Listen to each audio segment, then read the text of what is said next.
بسم اللہ الرحمن الرحیم۔ السلام علیکم ورحمۃ اللہ وبرکاتہ۔ حدیث مبارکہ ہے خیرکم من تعلم القرآن وعلمہ۔ تم میں بہترین وہ شخص ہے جو قرآن سیکھے اور سکھلائے۔ اور حدیث ہے لیس منا من غشنا، جو شخص ہم کو دھوکہ دے وہ ہم میں سے نہیں ہے۔ تو دھوکہ دینا یہ بہت بڑا گناہ کا کام ہے۔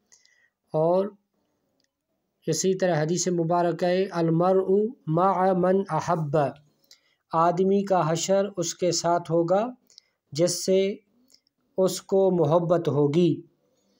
تو ہمیں اللہ سے اور اس کے رسول سے محبت رکھنی چاہیے۔ اور حدیث ہے حسن الظن من حسن العبادہ، اچھا گمان رکھنا بہترین عبادت ہے۔ اور حدیث مبارکہ ہے ان خیر الزاد التقوی، بے شک بہترین توشہ تقوی ہے۔ تو یہ 40 مختصر احادیث ہمیں یاد کر لینی چاہیے۔ پلیز میرے چینل کو سبسکرائب کیجیے۔ چینل کا نام ہے اسلامک ٹیچنگ وتھ انصاف علی۔